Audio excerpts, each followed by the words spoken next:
पाप को खोलो।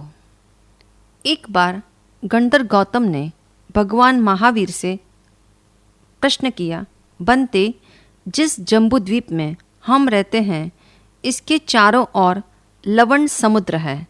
उसमें दूज, पंचमी, अष्टमी, ग्यारस, चौदस और अमावस्या तथा पूर्णिमा के दिन अर्थात महीने में इन 12 तिथियों में उत्ताल तरंगे उठती है। वे तरंगे 16 योजन ऊंची होती हैं और जम्बूद्वीप की ऊंचाई केवल 8 योजन की है। तो अब तक जम्बूद्वीप को लवण समुद्र में डूब जाना चाहिए था, पर ऐसा क्यों नहीं होता? भगवान महावीर ने फरमाया, जब तक जम्बूद्वीप में साधु साध्वी श्रावक श्राविका इन 4 तीर्थों द्वारा धर्म की साधना, आराधना एवं प्रभावना होती रहेगी, तब तक लवण समुद्र की उत्ताल तरंगे जम्बूद्वीप में प्रवेश नहीं कर सकती।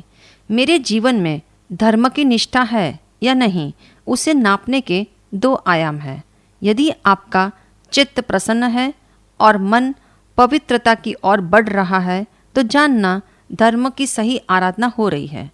अक्सर लोग सोचते हैं आज के बाद बेईमानी नहीं करेंगे, परंतु भीतर का छिपा लालच कहता है सभी लोग ऐसा कर रहे हैं, मैं कर लूँ तो क्या फर्क पड़ेगा। अगर जीवन में वस्तुतः धर्म है तो मन बेईमानी के विचार मात्र से ही कंपित हो जाएगा। यह धर्म का पहला फल है। धर्म का दूसरा फल भीतर में प्रसन्नता का होना। धर्म प्रसन्नता का विषय है, प्रेशर का नहीं। दबाव से धर्म नहीं होता, न प्रभाव से होता है। वह स्वभाव का विषय है।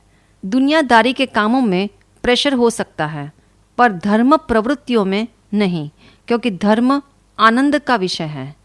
अगर कोई व्यक्ति बगीचे में जाकर प्रसन्न न हो और सुगंध का अनुभव न करे तो बगीचे का नहीं, व्यक्ति का दोष है।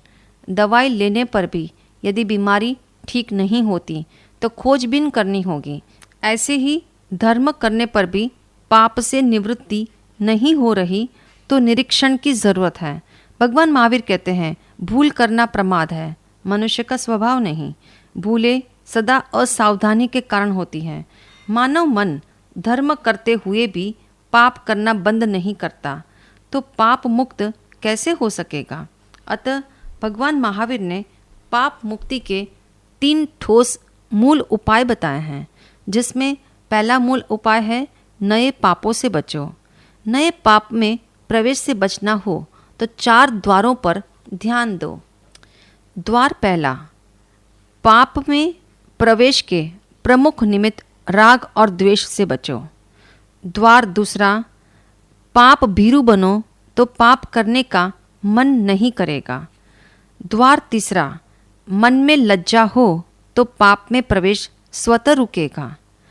द्वार नंबर चौथा, व्रत नियम लेने से भी पाप के द्वार बंद होते हैं। एक चित्रकार से चित्र बनाते हुए भूल हो जाए या असावधानी के कारण सुंदर चित्र खराब हो जाए तो उसे ठीक करने की अनेक संभावनाएं हैं। नए कैनवास पर दोबारा चित्र भी बनाया जा सकता है। एक मूर्तिकार मूर्ति का निर्माण कर रहा हो और वह मूर्ति टूट जाए तो नया पत्थर लेकर फिर से मूर्ति बनाई जा सकती है। ठीक इसी प्रकार जीवन जीते हुए मनुष्य से अनेक प्रकार के पाप होते हैं। उन पापों से मुक्त होने के भी प्रभु महावीर ने अनेक उपाय बताए हैं। पाप के बोझ से हल्का होने का दूसरा उपाय है पाप को खोलो, अर्थात पाप को प्रकट करो। पाप को अंदर मत रखो, इसे बाहर में बता दो। आज के मनोवैज्ञानिक भी डिप्रेशन के मरीज के साथ यही प्रक्रिया अपनाते हैं। इसी आधार पर वे रोगी को अतीत में ले जाते हैं ताकि कुंठा या भय जो उसमें दबा हुआ है वह प्रकट हो जाए। जब रोगी धीरे धीरे मन का बोझ बताने लगता है तभी उसका इलाज प्रारंभ हो जाता है। ज्ञानी कहते हैं पाप हो जाने के बाद उसे दबाना या छिपाना बहुत बुरा है। माना कि जीवन में पाप हो जाते हैं, उनसे सर्वथा बचना बहुत मुश्किल है, किंतु कुछ लोग पाप करके मुस्कुराते हैं। उनके भीतर की परतें बहुत कठोर हैं, अतः उन्हें महसूस ही नहीं होता कि कुछ गलत हुआ भी है। कुछ लोग पाप करके रोते हैं क्योंकि उन्हें पछतावा होता है कि हमसे बहुत गलत हुआ है। कुछ लोग पाप हो जाने के बाद मौन हो जाते हैं। उनका मन पाप को पाप मानने की प्रक्रिया से गुजर रहा है, पर बाहर में इकरार नहीं करता। कुछ लोग पाप करने के बाद उसे छिपाने की कोशिश करते हैं। उस प्रक्रिया में वे अपनी सारी ऊर्जा और जीवनी शक्ति दांव पर लगा देते हैं। जो गलत हुआ है उसे ढकने के लिए कपट करते हैं। प्रायः लोगों में छिपाने की यह वृत्ति कूट कूट कर भरी होती है। शास्त्रकार कहते हैं, कृत्वा पापम न गुह्येत गुह्यमानम विवर्धते, अर्थात पाप को छिपाओ मत, छिपाने से वे बढ़ते हैं। जैसे कोई व्यक्ति आग को बुझाने हेतु उसे दबाएगा तो वह आग भड़कने ही वाली है। इसलिए पाप को छिपाने की चेष्टा मत करना, क्योंकि उसमें पाप को दोहराने की टेंडेंसी बढ़ जाती है। उसे पाप से भय नहीं लगता, मात्र पाप खुलने से भय लगता है। ज्ञानियों के वचन है, पुण्य प्रकट मत कीजिए, प्रकट कीजिए पाप। प्रकट करने से दोनों घटे, न रहे पुण्य न रहे पाप। आज हम इससे बिल्कुल विपरीत चल रहे हैं। पुण्य को झट से प्रकट कर देते हैं तो पुण्य का वजन कम हो जाता है। सुकृत को जितना छिपाओ उतना शक्तिशाली बनता है, और जितना प्रकट करो उतना शक्तिहीन बनता है। पाप को भीतर छिपाने से पाप का भार और अधिक बढ़ जाता है। इसलिए पाप को लहसुन की एवं अग्नि की उपमा दी है। अग्नि को कितने ही कपड़ों में लपेट दो, वह उन्हें जलाकर सामने आएगी। हाँ, जिनका बहुत ही सौभाग्य हो तो शायद पाप छिप सकता है, किंतु उसके लिए बहुत पुण्य खर्च करना पड़ता है। झूठ कपट के जाल में अधिकांश लोग पाप को बड़े तरकीब से छिपाते हैं, ओवरलैप करते हैं, दबा देते हैं, भुला देते हैं या गुप्त रखने के लिए बहाने खोजते हैं, क्योंकि इससे उनके स्टेटस सिंबल पर क्वेश्चन मार्क लग जाता है। जीवन डायरी के पन्ने खुल जाने से मन लज्जा एवं लघुता से पीड़ित रहता है। उनके भीतर इमेज खराब हो जाने की शंका हर पल बनी रहती है। पाप को भी शोलों की भांति राख डालकर छिपाओ मत। कहा भी है, शोलों को बुझा दो, उस पर राख मत डालो, वे दब जाएंगे। किंतु जब भी हवा चलेगी, राख उड़ेगी तो शोले दहक उठेंगे। जहाँ भी कचरा पड़ा है उसे कभी ढको मत, उसे तुरंत साफ कर दो।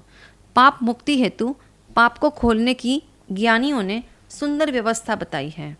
प्रायः लोगों के मन में विचार आता है कि मैं पाप खोलूँगा तो लोगों की क्या प्रतिक्रिया होगी, अतः जब पाप खुलने का समय नज़दीक आएगा तब बता देंगे।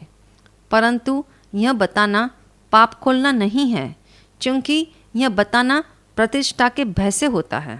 अक्सर हम पापों को प्रकट भी उस अवस्था में करते हैं जब पाप खुल ही गया हो या अब और अधिक छिपाया नहीं जा सकता। ऐसी मजबूरी की स्थिति में वे पाप खोलते हैं। मानव मन का गणित इतना विचित्र है, जहाँ पाप से बचने की सावधानी होनी चाहिए वहाँ पाप को छिपाने में सावधानी दिखाता है। उसके लिए असत्य और कपट का आवरण ओढ़कर अपनी बुद्धि का कमाल दिखाता है। लियो टॉल्स्टॉय ने अपनी डायरी में एक संस्मरण लिखा है। एक बार गुड फ्राइडे के दिन वे सुबह सुबह अंधेरे में ही चर्च गए। वहाँ कोई नज़र नहीं आ रहा था, किंतु आवाज़ सुनाई दे रही थी। कोई कह रहा था, भगवान, मैंने अपनी ज़िंदगी में बहुतेरे पाप किए हैं, दुराचार का सेवन भी किया है, बेईमानी तो कदम कदम पर की है। दुनिया के लोग मुझे जितना अच्छा मानते हैं उतना अच्छा मैं नहीं हूँ। टॉल्स्टॉय यह सुनते सुनते उस व्यक्ति के पीछे जाकर बैठ गए। वे जानना चाह रहे थे ये व्यक्ति कौन है जो अपने पाप को खोल रहा है। आखिर गौर से उन्होंने देखा तो वे पहचान गए, ये तो वह प्रतिष्ठित व्यक्ति हैं जिसे लोग अपना आदर्श मानते हैं और वह कहता है मैं अनैतिक हूँ, दुराचारी हूँ। जब उस व्यक्ति ने टॉल्स्टॉय को देखा तो सोचा ये लेखक है, कहीं मेरे सारे सीक्रेट्स सबको न बता दे। अतः गुस्से में बोले तुम यहाँ क्या कर रहे हो? मैं जो भी कह रहा हूँ भगवान को कह रहा था। यह मेरे और भगवान के बीच की बात है। तुम्हारे लिए तो मैं जैसा पहले था वैसा अब भी हूँ। टॉल्स्टॉय ने उस दिन अपनी डायरी में लिखा, आज मुझे मानव मन की बात समझ आई कि व्यक्ति के दो चेहरे हैं, एक है पब्लिक फेस और दूसरा पर्सनल फेस। अतः व्यक्ति हर समय पाप छिपाने की अथवा एक चेहरे को छिपाने की कोशिश में लगा रहता है। स्मरण रहे, पाप छिपाने के लिए पुण्य का आवरण या पुण्य की करेंसी चाहिए। पाप रूपी रोग छिपाने के कारण इतना बढ़ जाता है कि रुकने का नाम ही नहीं लेता। इसलिए भगवान महावीर कहते हैं पाप को खोलो। पाप को खोलने के 3 चरण भी बताए हैं। पहला चरण चेक, दूसरा चरण ट्रैक, तीसरा चरण कम बैक। सबसे पहले जांच लो कि पाप हुआ तो क्यों हुआ, उसके सहयोगी कारण कौन से थे, फिर उस पाप से वापस लौटने का पुरुषार्थ कैसे करना है। जैसे कोई डॉक्टर ऑपरेशन करता है तो पहले शरीर के रोगग्रस्त अंग को खोलता है और खोलने के समय बड़ी सावधानी रखता है। ठीक करके वापस टांके भी लगा देता है और कुछ दिन बाद रोगी अपने को स्वस्थ महसूस करता है। यही प्रोसेस पापों को खोलने का है। आज से अपने पापों को खोलने की आदत डाल लो ताकि मन का एक एक कोना साफ हो जाए, तभी सुख हमारा अनंत हो सकेगा।